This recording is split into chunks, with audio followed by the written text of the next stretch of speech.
ಒಂದು ಸಾಮಾನ್ಯ ಕುಟುಂಬದಲ್ಲಿ ಹುಟ್ಟಿದಂತಹ ರನ್ಯಾ ಇಷ್ಟೊಂದು ಪ್ರಭಾವಿಯಾಗಿದ್ದು ಹೇಗೆ? ದೊಡ್ಡ ದೊಡ್ಡವರ ಲಿಂಕ್ ಅನ್ನು ಬೆಳೆಸ್ಕೊಂಡಿದ್ದು ಹೇಗೆ? ಈ ಗೋಲ್ಡ್ ಸ್ಮಗ್ಲಿಂಗ್ ನಲ್ಲಿ ತಗಲಾಕೊಂಡಿದ್ದು ಹೇಗೆ? ಇದು ಬಂಗಾರದ ನಟಿಯ ಸ್ಫೋಟಕ ಸ್ಟೋರಿ. ನಟಿ ರನ್ಯಾ ರಾವ್ಗೆ ಆ ಪ್ರಭಾವಿ ಪರಿಚಯ ಆಗಿದ್ದಾದ್ರೂ ಹೇಗೆ? ರನ್ಯಾ ರಾವ್ ಜೊತೆಗೆ ಲಿಂಕ್ ಅನ್ನ ಬೆಳೆಸಿಕೊಟ್ಟಳ ಆ ಪ್ರಭಾವಿ ಆಪ್ತೆ. ಆ ಮೂಲಕ ಆಗಿಂದಾಗೆ ರನ್ಯಾ ರಾವ್ಗೆ ಸಹಾಯವನ್ನ ಮಾಡ್ತಾ ಇದ್ರ ಅನ್ನುವಂತಹ ಪ್ರಶ್ನೆ. ಇದು ಪಬ್ಲಿಕ್ ಟಿವಿಯ ಪೊಲಿಟಿಕಲ್ ಇನ್ಸೈಡ್ ಎಕ್ಸ್ಕ್ಲೂಸಿವ್ ಸ್ಟೋರಿ. ಇದು ಬಂಗಾರದ ನಟಿಗೆ ಸಂಬಂಧಪಟ್ಟಂತಹ ಸ್ಫೋಟಕ ಸ್ಟೋರಿ. ಇಬ್ಬರು ಸಚಿವರುಗಳ ಜೊತೆಗೆ ಆತ್ಮೀಯ ಒಡನಾಟವನ್ನ ಹೊಂದಿದ್ಲು ನಟಿ ರನ್ಯಾ ರಾವ್.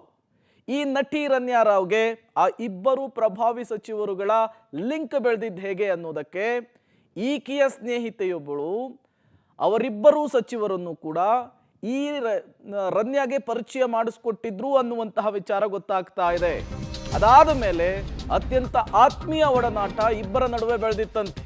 ರನ್ಯಾ ಕೆಲ ಕಂಪನಿಗಳನ್ನ ರಿಜಿಸ್ಟರ್ ಮಾಡಿರೋದು ಕೂಡ ಈಗ ಬೆಳಕಿಗೆ ಬರ್ತಾ ಇದೆ. ಆ ಕಂಪನಿಗಳು ನಡೀತಾ ಇದ್ವೋ ಇಲ್ವೋ ಗೊತ್ತಿಲ್ಲ, ಆದ್ರೆ ಆ ಹೆಸರಿನಲ್ಲಿ ಬಿಸ್ನೆಸ್ಗೆ ನಟಿ ಯತ್ನ ಕೂಡ ಮಾಡಿದ್ಲಂತೆ. ರನ್ಯಾ ಗೆಳತಿಯೊಬ್ಬಳಿಗೆ ಆ ಪ್ರಭಾವಿ ನಾಯಕರು ಆಪ್ತರಾಗಿದ್ರು. ರಾಜಕಾರಣದ ಕೆಲಸಗಳನ್ನ ಮಾಡ್ತಾ ಇದ್ರು ಆ ಕಾರ್ಯಕರ್ತೆ. ರನ್ಯಾಗೆ ಸಹಾಯ ಮಾಡಿದ್ರಂತೆ ಆ ಪ್ರಭಾವಿ ಲೀಡರ್ ಅನ್ನೋದು ಕೂಡ ಗೊತ್ತಾಗ್ತಾ ಇದೆ. ಇದೀಗ ಕಾಂಗ್ರೆಸ್ ಬಿಜೆಪಿಯ ನಡುವೆ ಇದೇ ವಿಚಾರ ಕೆಸರರ ಚಾಟಕ್ಕೆ ವೇದಿಕೆಯಾಗಿದೆ. ಆ ಪ್ರಭಾವಿ ಕೂಡ ತಗಲಾಕೊಳ್ತಾರಾ ಅಥವಾ ಬಚಾವ್ ಆಗ್ತಾರಾ?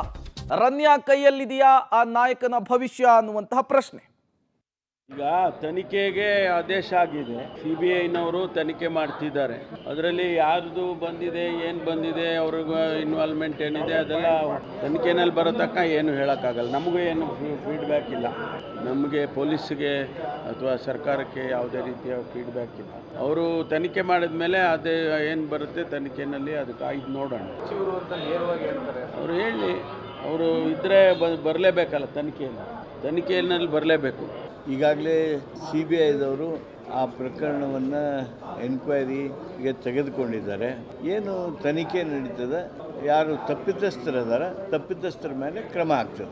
ಈ ಒಂದು ಏನು ಸ್ಮಗ್ಲಿಂಗ್ ಆಗಿದೆ, ಈ ಸ್ಮಗ್ಲಿಂಗ್ನಲ್ಲಿ ಯಾರು ಕಾಣ್ರೋ ಅವ್ರ ಮೇಲೆ ಕ್ರಮ ಆಗಬೇಕು.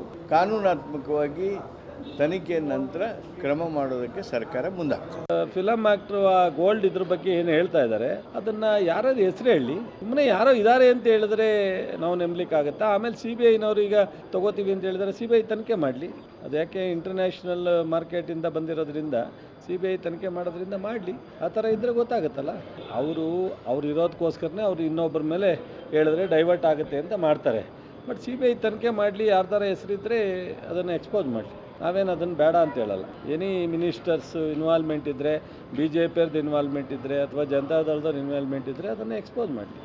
ಸರ್, ಈಗಾಗಲೇ ಈ ವಿಚಾರ ಆಗಬಾರ್ದಾಗಿತ್ತು. ಅದಕ್ಕೆ ಸಂಬಂಧಪಟ್ಟಂಥ ನಮ್ಮ ಇಲಾಖೆ, ಪೊಲೀಸ್ ಇಲಾಖೆ, SP ಅವರು ಈಗಾಗಲೇ 3 ಅದರೊಳಗೆ ಭಾಗಿಯಾಗಿದ್ದರು. ಅದ್ರ ಬಗ್ಗೆ 2 ಸಿಕ್ಕಿದ್ರು. ನಿನ್ನೆ ರಾತ್ರಿ ಇನ್ನೊಬ್ಬರು ಸಿಕ್ಕಿದ್ರು.